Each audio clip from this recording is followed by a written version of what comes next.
Tirupati railway station లో అగ్ని ప్రమాదం సంభవించింది. రైల్వే స్టేషన్ సమీపంలో ట్రాక్ పై ఉన్న రైల్లో అకస్మాత్తుగా మంటలు చెలరేగాయి. 2 బోగీలు అగ్నికి ఆహుతయ్యాయి. ప్రమాద సమయంలో ప్రయాణికులు ఎవరూ లేకపోవడంతో ప్రాణ నష్టం తప్పింది. రైల్ ట్రాక్ మారుస్తుండగా భోగిలో మంటలు చెలరేగాయి. 2 ఫైర్ ఇంజిన్ల సాయంతో మంటల్ని ఆర్పారు. రాజస్థాన్ వెళ్లాల్సిన హిసార్ ఎక్స్ప్రెస్ జనరల్ భోగి ప్రమాదంలో కాలిపోయింది.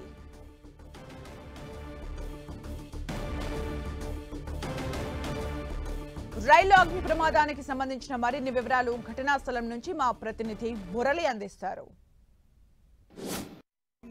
తిరుపతి రైల్వే స్టేషన్ కు సమీపంలో ట్రాక్ పై ఉన్న రైల్లో అగ్ని ప్రమాదం చోటు చేసుకుంది.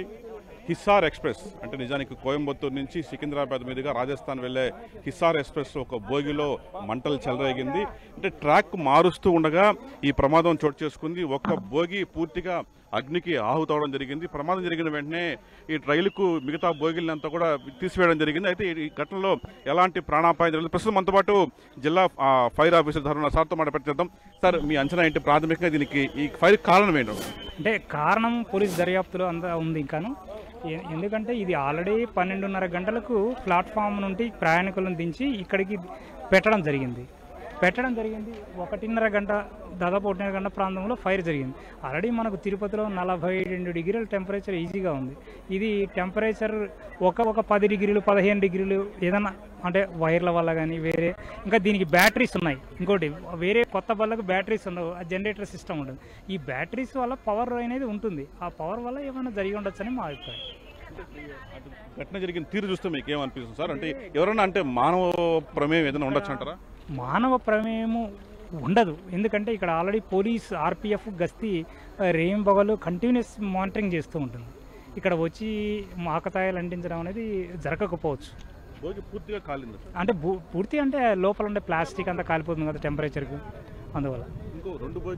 అంటే ఒక బోగి జరిగింది, అది రాయలసీమ ఎక్స్ప్రెస్ డీజిల్ జనరేటర్ బోగి. అది పాక్షికంగా కాలింది బయటకు.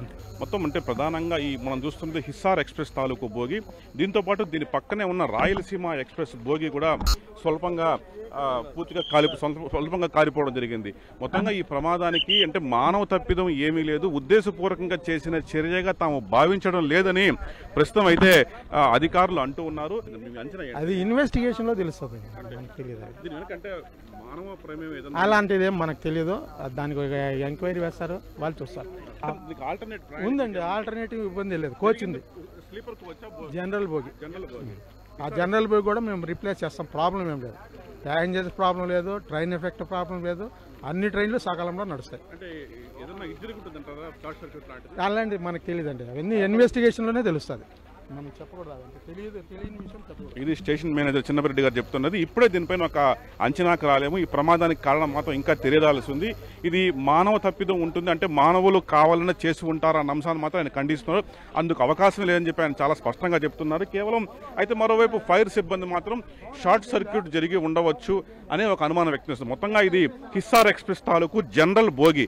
ఇవాళ సాయంత్రం ఈ ట్రైను ఇక్కడి నుంచి రాజస్థాన్లోని హిస్సార్కు వెళ్లాల్సి ఉంది. అయితే కాలిపోయింది జనరల్ బోగి కాబట్టి తమ వద్ద ఉన్న ఆల్టర్నేట్ జనరల్ బోగిని హిసార్ ఎక్స్ప్రెస్కి అటాచ్ చేసి తిరిగి యథావిధిగా దాన్ని పంపిస్తామని చెప్పి రైలుకి అసలు ఎలా మంటలు అంటుకున్నది అనేది మాత్రం ఒక సస్పెన్స్ గానే మారింది. ప్రస్తుతం దీనిపైన కొంత విచారణతో కొనసాగబోతుంది. ఆ తర్వాత అసలు విషయాలు వెలుగు చూసే అవకాశం చాలా స్పష్టంగా కనిపిస్తోంది. Over to studio.